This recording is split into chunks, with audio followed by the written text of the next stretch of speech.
Dr. Hanson has a wealth of experience in the field of health and has been an advisor to the World Health Organization, the World Bank, PATH, USAID, and many other organizations. Her expertise is primarily in tuberculosis and the control of the spread of tuberculosis. And we have often thought of that as primarily kind of a reality in less developed, undernourished parts of our world.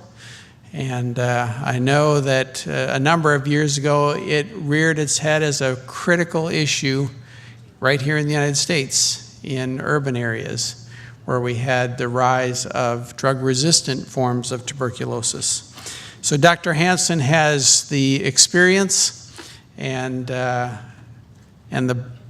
base from which to speak to us about growing our way to health, the intricate links between global health and agricultural development. Please join me in welcoming Dr. Christy Hanson.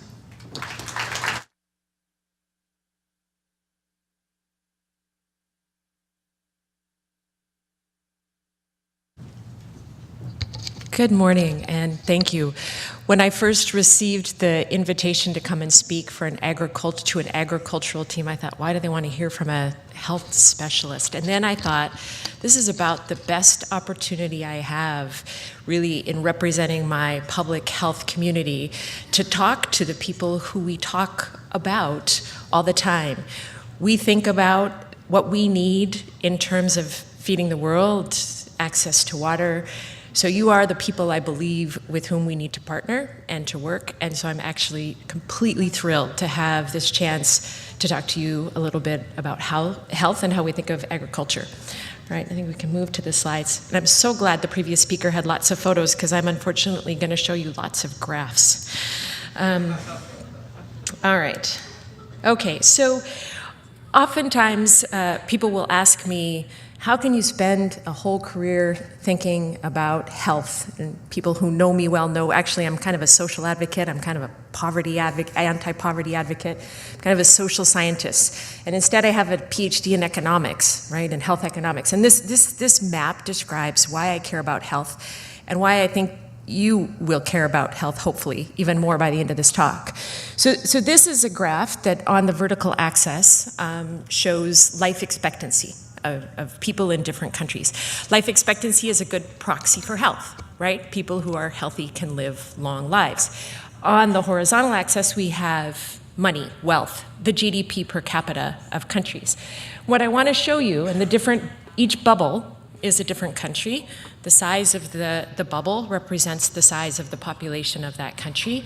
And the colors of the bubble correspond to regions of the world. So you can see the regions of the world in the lower right-hand quadrant. What I want to make sure that you pay attention to is that there is this unfortunate correlation, very strong linear correlation between the wealth of a nation and the life expectancy, the health of its population. Much more, I want you to focus on the regions of the world. Do you see the grouping in the lower left-hand corner of the countries of sub-Saharan Africa? Do you see in the middle some of the countries of Southeast Asia and the Western Pacific and the Americas? So where we have poverty, we have lower life expectancies. Well, when you break that down and you say, well, why do people die early? 75% of the causes of early death are preventable. So to me, this graph represents injustice. It's inequitable. People don't have to die young. They don't have to die early.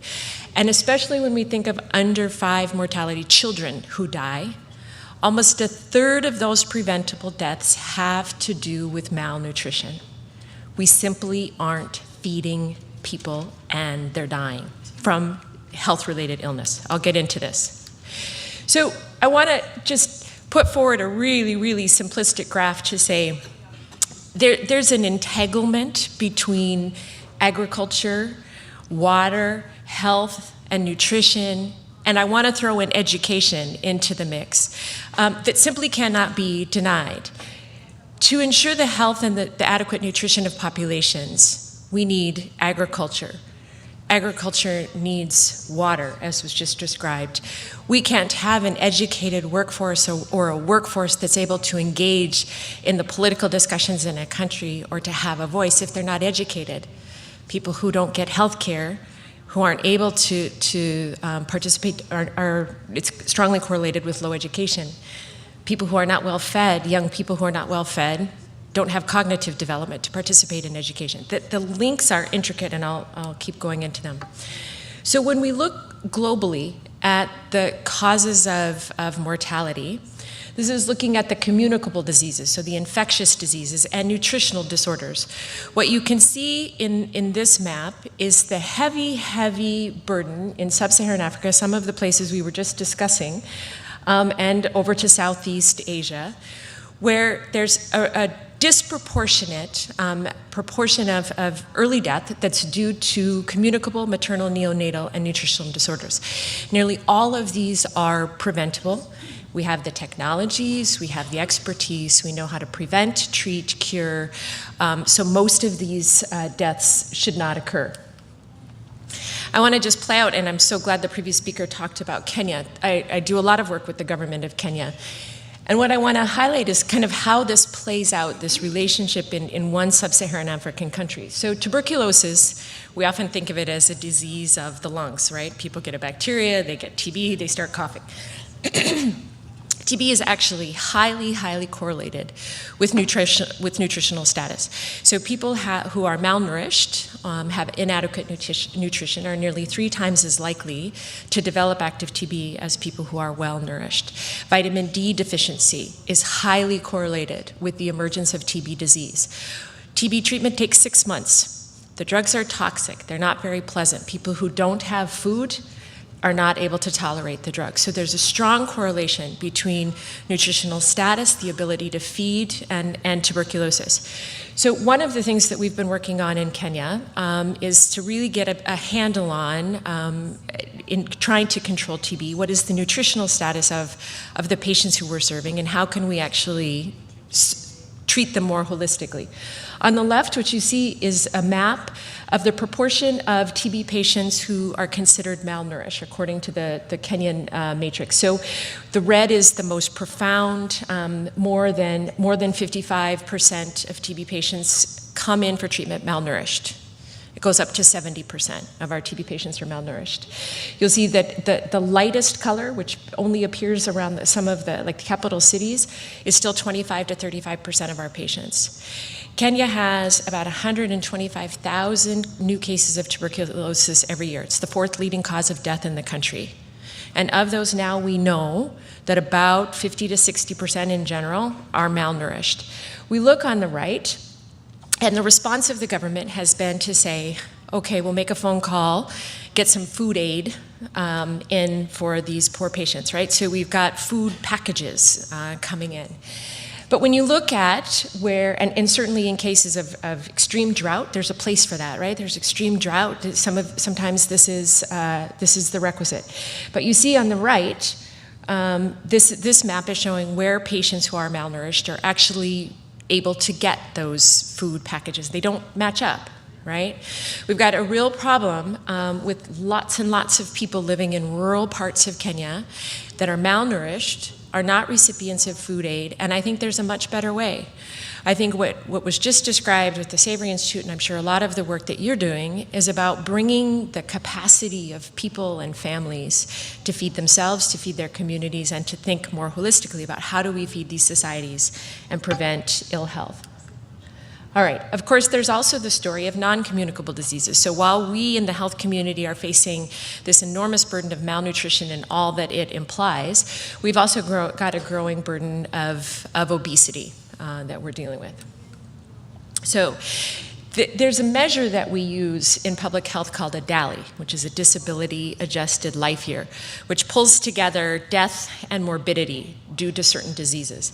And what you can see is that between 1990 and 2010, there have been a lot of improvements in child health. And many of those gains related to improved nutritional status. So it used to be that underweight children was the leading global burden of nutritional related illness was just purely underweight, lack of caloric intake. That is now dropping down the list. What we are starting to see more of, high blood pressure, some of these other factors. But the story is that things are slowly getting a little bit better. The long-term social and economic impacts of not having enough nutrition, not having the right nutrition in the right places, are quite severe. So we see that when we talk about education as a key component to economic development, to sustaining communities and livelihood, we're finding reduced school performance, reduced attendance, and limited cognitive development because of iron deficiency, because of worms, soil-transmitted helminths, because of general malnutrition, and cretinism, which is the world's leading preventable mental retardation that just comes from a lack of iodine. We also see reduced health outcomes. There's lots of blindness from vitamin A deficiency, I'll go into that, and reduced productivity. So in Bangladesh, a country with a high rates of malnutrition, 8% of GDP is lost per year due to iron deficiency alone. All right, actually, I want to see if we can pull, so we're going to try a little technological wizardry here. Okay, so this graph is showing you, we think a lot when we're thinking about deaths of children under 5, which are highly preventable. It's along the horizontal axis. We think about what is it, knowing that a third of those deaths are somehow related to nutrition and to access to clean water. What is the change in the story? So I want to show you on this axis, over time, what you've seen is higher income countries, nearly all people have access to clean water, to sanitation, and to live in environments where they're not exposed because of lack of water and sanitation. But you still continue to see the blue countries, the sub-Saharan African countries with limited water. The reason that I wanted to focus on water is that oftentimes we find at country level, when we're advocating for improved water sources and access to water in communities, that governments say we need to build water infrastructure for agriculture. Well, I think from the last speaker, we've seen these things go hand in hand. And I think that if any of you are working at policy level, at country level, this is a place for intersectoral collaboration, where the health, agriculture, and water offices, ministries, depending on the structure of government, can really pull together and be thinking about the synergistic relationship between health, water access, and agriculture. So one thing I want to do with that graph, if you can go back to that graph for a second. If you can go to the tab where it says improved water source, click on that, where there's the arrow. Sorry, I'm going to try to walk you through changing this. There's an arrow on the vertical axis right next to that indicator. Up, yep, that one. Click on that, go to environment. Nope, sorry, it goes back down to, it says environment.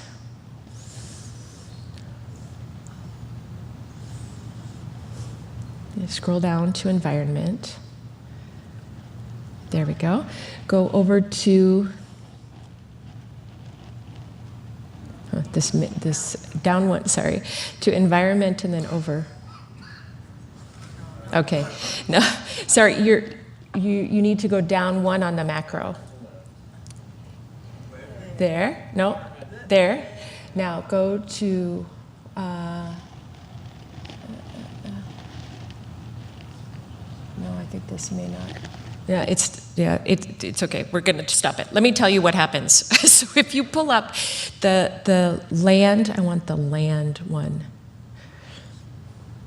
Anyway, maybe you can keep playing with it. I'll tell you what happens.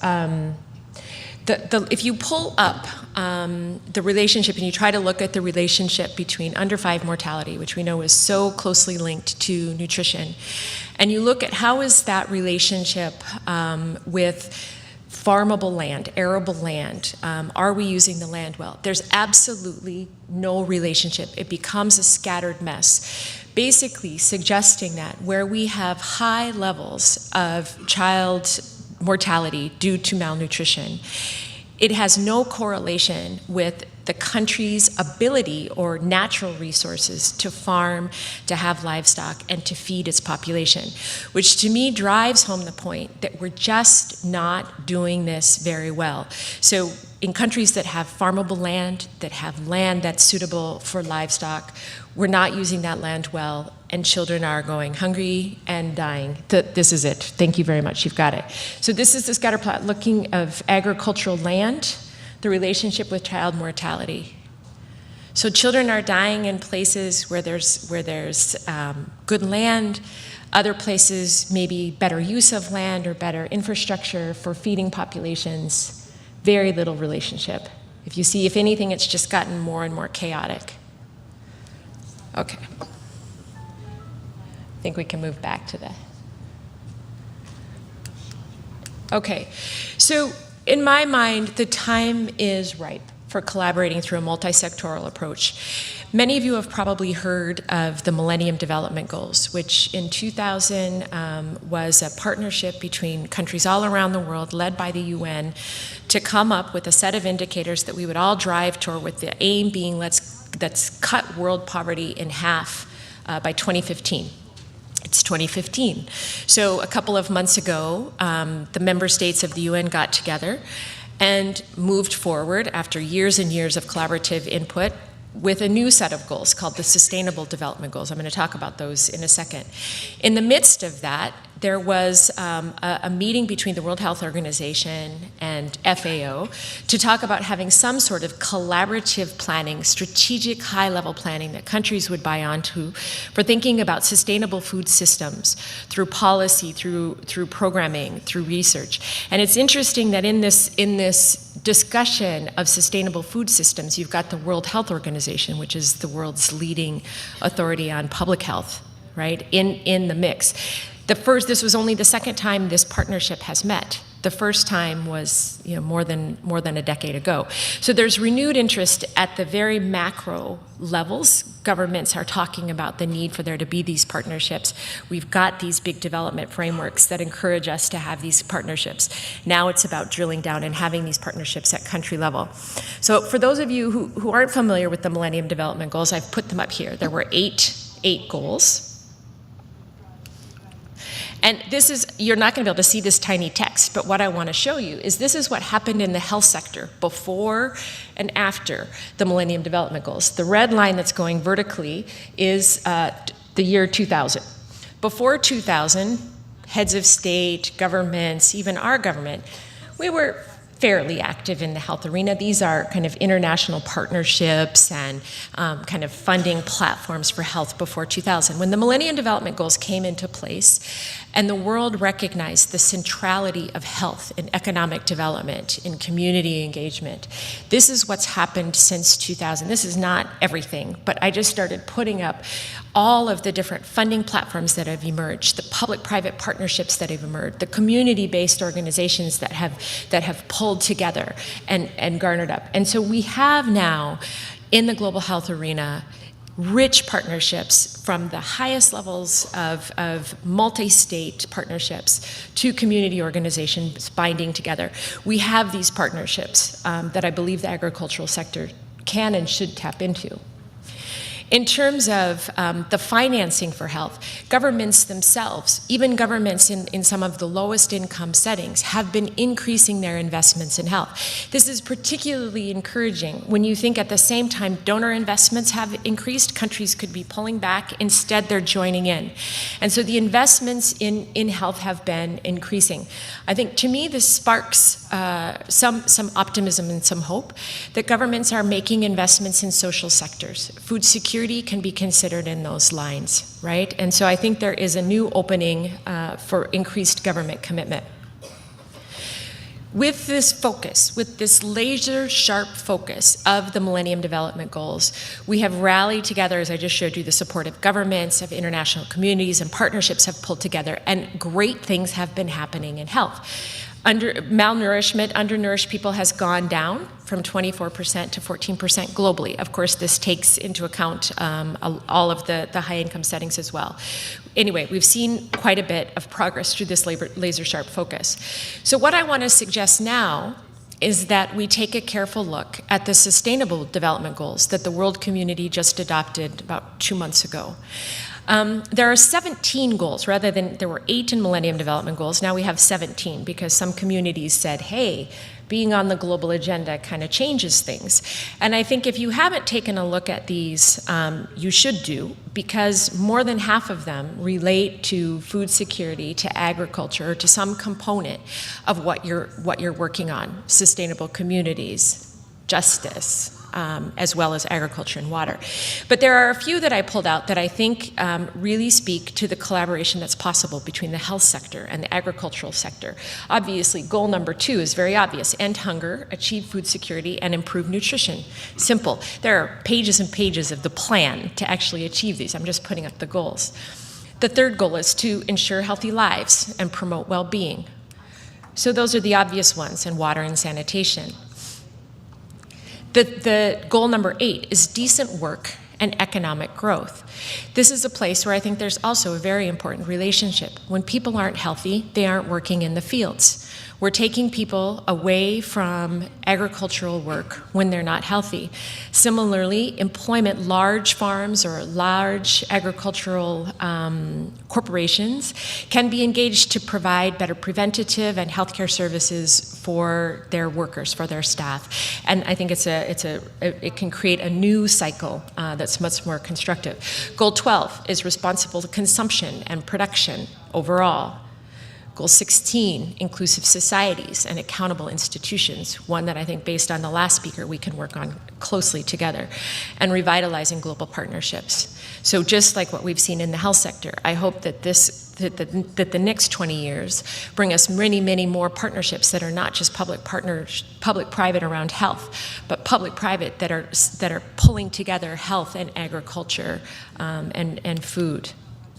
So in public health, and I suspect this is very much the same in agriculture, when we think about how to improve the health of societies, we have to think very comprehensively. I mean, there's the biomedical model that say, oh, you have malaria because you got a malaria parasite.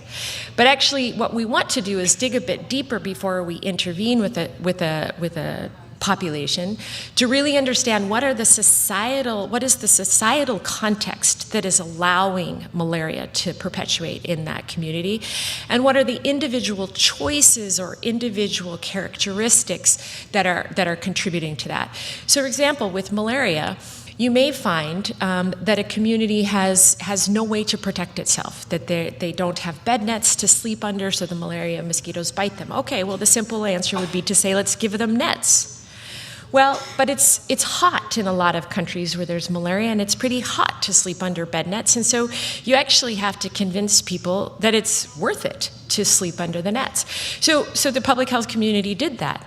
And then we realized that really what was happening is that there was enough recognition that we could prevent malaria, that the men who were expected to work and earn the income were the ones sleeping under the nets, and women and children were still dying because they weren't getting under the nets. So now we had to actually bring in more nets and create a net culture and understand it. And we also started to see in some places where they weren't using the nets, and we had to dig in and say, well, why are they not using the nets? Well, we had distributed nets in fishing villages, and they were using the nets to fish, to catch fish instead of to prevent malaria. And these are insecticide-treated nets, right? So this was bad on many, many fronts. So it's very important to us as public health practitioners to understand the policy context, the social context, and really then to understand our populations. So we do something in public health that we build onion models. We try to understand the root cause of issues. So we find solutions by unraveling, peeling back the layers of an onion to understand it's way below the biomedical, what is the name of the parasite, down to what are the sources of impoverishment that a community self-defines or feels. So we ask why. So in the case of under 5 children who die before 5, we say why. Okay, the obvious thing is they have diarrhea. Why do they have diarrhea? They don't have access to clean water, or their food is contaminated, or they have worms. Why? And we keep digging why, and all those layers give us places where we can intervene. And in many, many of the layers, I believe there's a strong partnership between agriculture and health. So let me just build this, and these things can take weeks and weeks and weeks to build at a country level. But I encourage all of you, as you're thinking about working with communities, to build these models together with communities and with governments. So if we start in the health sphere of something as simple as, okay, we've got some preventable illness or preventable death happening in the community, and we say, why? Well, their people are exposed to pathogens. They have weakened immune systems. Why do they have weakened immune systems? It might be because of malnutrition. Maybe they have micronutrient deficiencies because of insufficient food diversity. Maybe it's not of good quality. The food is contaminated. There's food security constraints. Why? Well, because there's limited water. Maybe there's limited access to sanitation. These are problems for agriculture as well. Why? Why do they have limited access to water? Well, because we've got poor rural infrastructure, right, all around. Why do we have poor rural infrastructure? Well, we've got really insufficient government participation or government will to serve those populations. Why? Well, because these people have limited political voice, right? And you go, why? If you keep drilling down through the root cause analysis, you will eventually get to impoverishment, some form of impoverishment, not always cash, sometimes about social power, about social position, about all of this. It's very important to work through this model, not because agriculture, the ag sector, or we in the health sector think we can actually fix all of these things, but it tells us with whom we need to partner, right? To holistically work with communities and create sustainable change. So I think you've hopefully identified, I tried to make this as general as possible so that you in the ag sector could say, well, that's our problem too, that's our problem too, that's our problem too, so that we can start finding ways to work together. So now I want to run through a couple of case studies. I'm going to ask somebody to cut me off at some point when I run out of time, but I want to talk first about child health and what we know about child health and how kind of giving you some concrete ideas. So we know the causes of newborn, infant, and early child mortality. Diarrheal diseases and pneumonia are still hugely important for us. But what's really interesting is that when you do that root cause analysis and you say, well, why under the biomedical, below the medical causes, what really is behind these early child deaths, and we see that more than a third of them are attributable to malnutrition or to some sort of nutritional deficit. And that level of malnutrition and micronutrient deficiency in children under 5 has irreversible impact on cognitive development. And so when we talk about the future workforce, the future change makers in a community, we've got to make sure that we're feeding them when they're young. So vitamin A alone, and this is not just through micronutrient supplements, we can think about the types of crops that are grown, the access to different foods in sub-Saharan Africa can save over 500,000 children's lives a year if we just could get them vitamin A. Exclusive breastfeeding until 6 months can save nearly 1 million. And of course, we also work on strictly public health interventions like immunizations. We package we look at these, what we call social determinants of health, and we've packaged together and tried to work comprehensively with governments and with communities and with NGOs to deliver comprehensive services that are really targeting everything from the parasites to the nutrition, to gender empowerment. And what you see is there's just declining prevalence of really severe forms of malnutrition, so stunting, growth stunting, in all regions of the world. And this is very, very positive. There's a lot of movement. We've actually seen the number of deaths in children under 5 decline from 16 million in 1990 to under 6 million now annually. And you have to remember the population of children has been growing. Right? So this is about a 2/3 reduction over 20 years. We want to keep that going.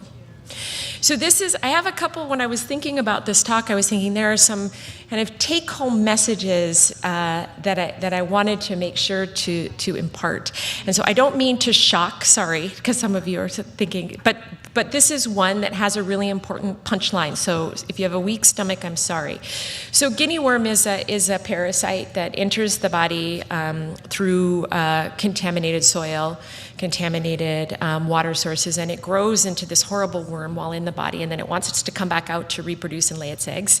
And it travels through the veins in a very painful way and bores a hole and comes out the foot much later. It occurs primarily in Western Africa, in rural communities, in poor communities, in agricultural communities. And it has never been important enough for there to be a diagnostic or a drug or a treatment or anything. And so we as the public health community have just had to figure out how to work with communities, empower communities, give education, and prevent the spread of this. So it's been community by community by community, building networks, building partnerships around health education, water filtration. This one I just love, the pipe filters, because we realized that children were drinking out of the lakes and the rivers where they play. So now they do it, they hang little pipe filters around and they drink it up. And we've had to do village-based surveillance and containment. This work has really been led by the Carter Center, and Jimmy Carter said when he had his diagnosis with brain cancer, he said, this is the thing that I don't want to die before guinea worm is eradicated. This is the number of guinea worm cases reported by year. We're now down to under 100, or about 100 a year. So this is a disease that has been and will be eliminated simply by using community platforms, building an important network, enabling communities, trusting communities, building their capacity, and this incredible network with support from the Carter Center, of course, but that community platforms and the capacity of communities is enormous. So I wanted to highlight that.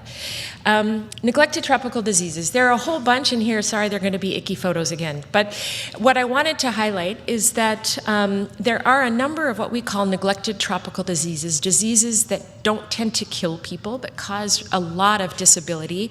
And many of them are very related to agricultural practices or in environments where we may have agriculture going on. So what I want you to notice in red is that of these horrible things, the number of people who live in areas that are at risk.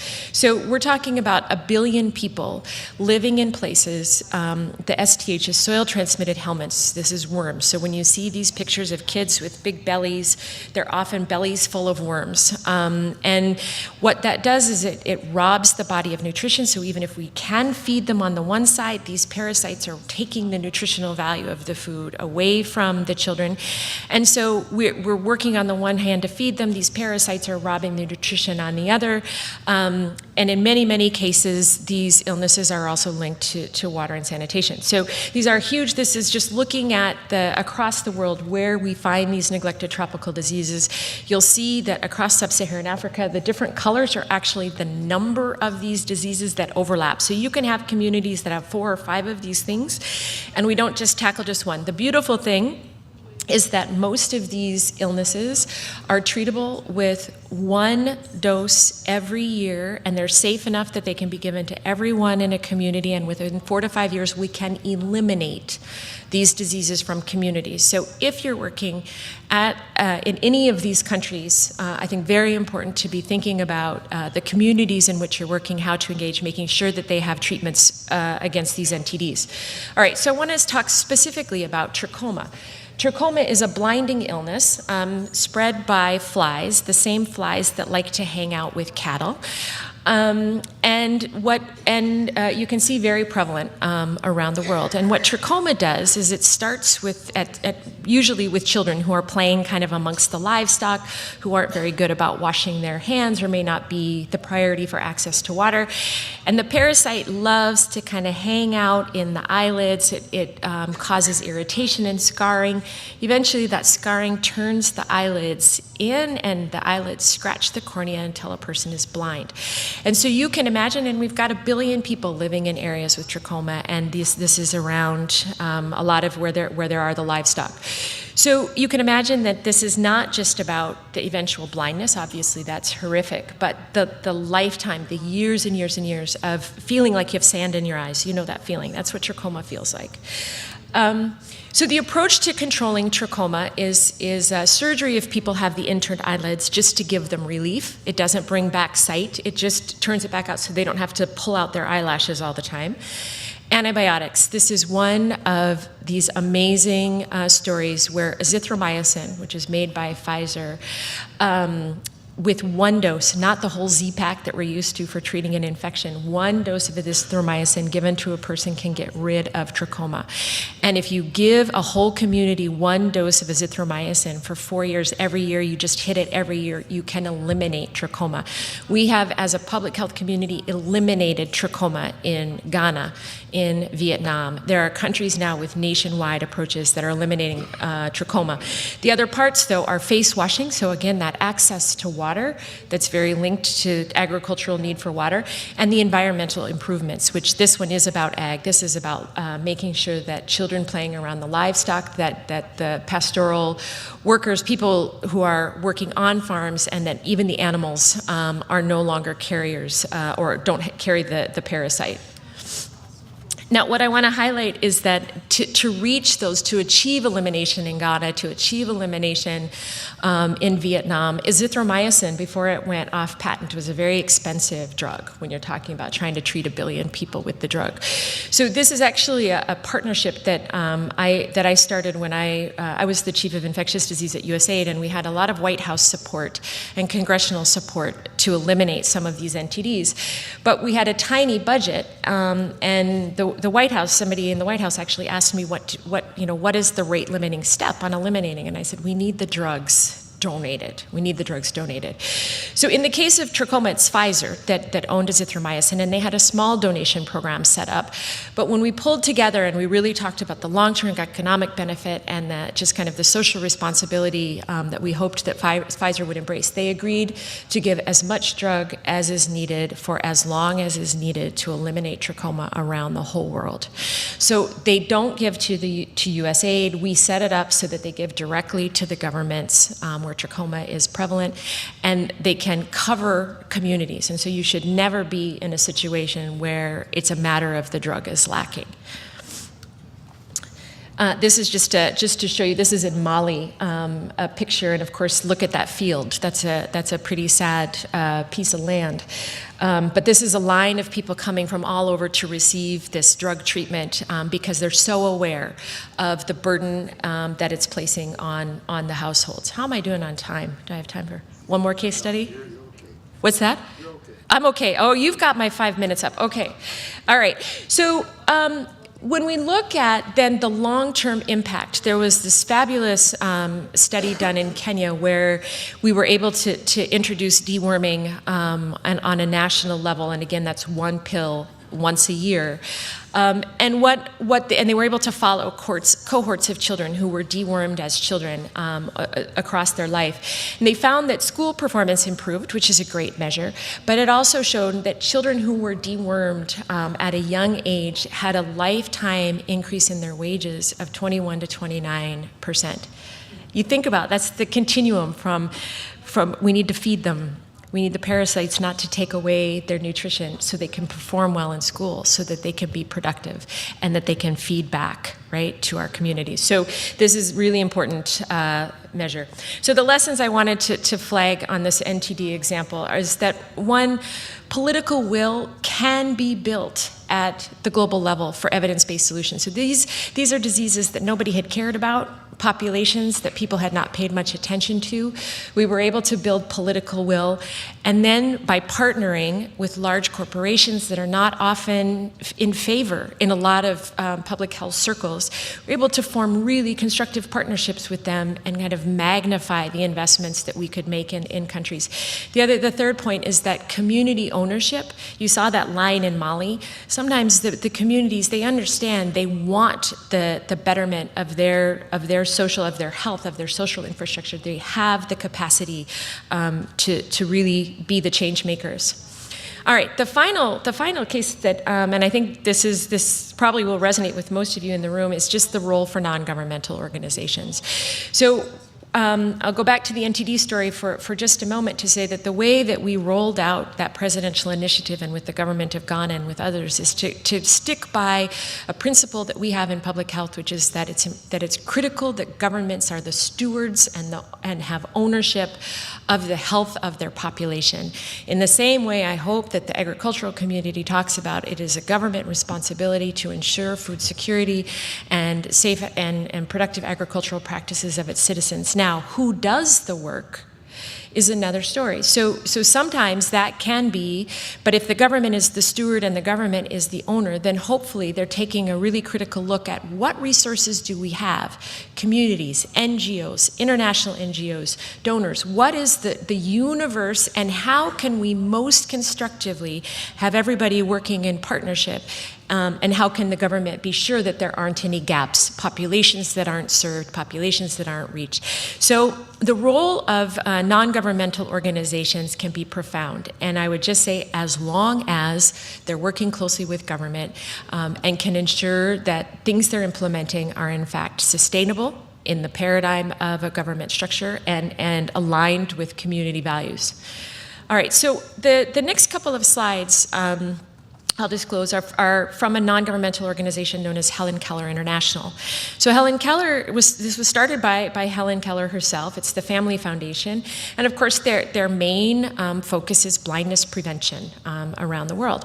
But very quickly upon getting into blindness prevention, when they started as an organization, and they're 100 years old now, they realized so much of this is tied to nutrition that they actually had to become an organization very, very concerned about nutrition.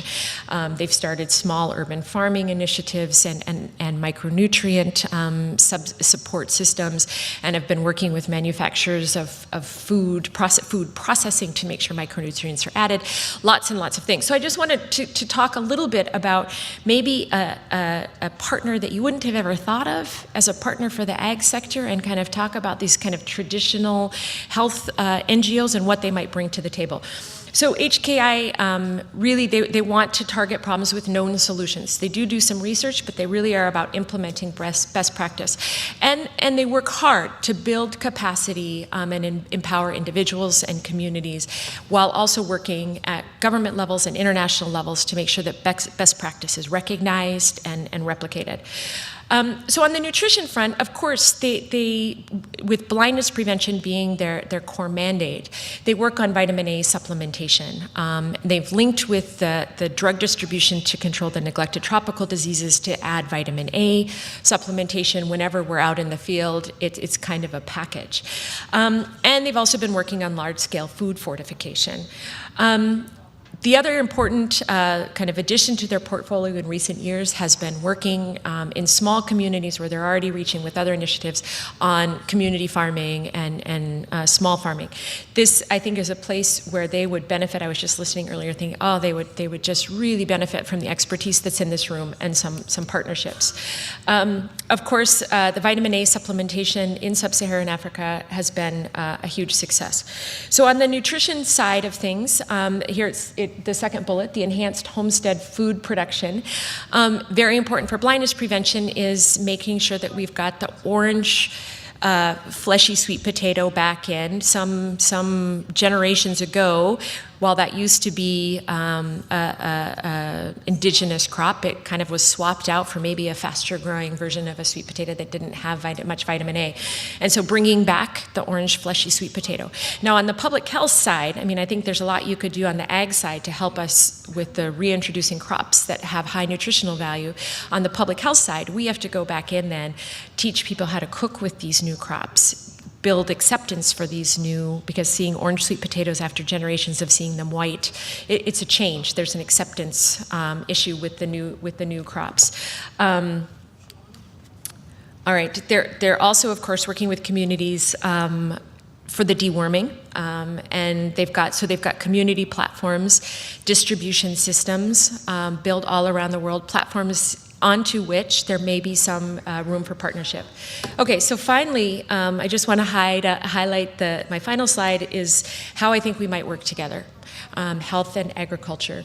For me, the priorities are, we're all trying to serve some of the most marginalized people and bring food security and bring health. So pro-poor targeting of water, linking health and agriculture for those communities is of vital importance, that we're all speaking the same language.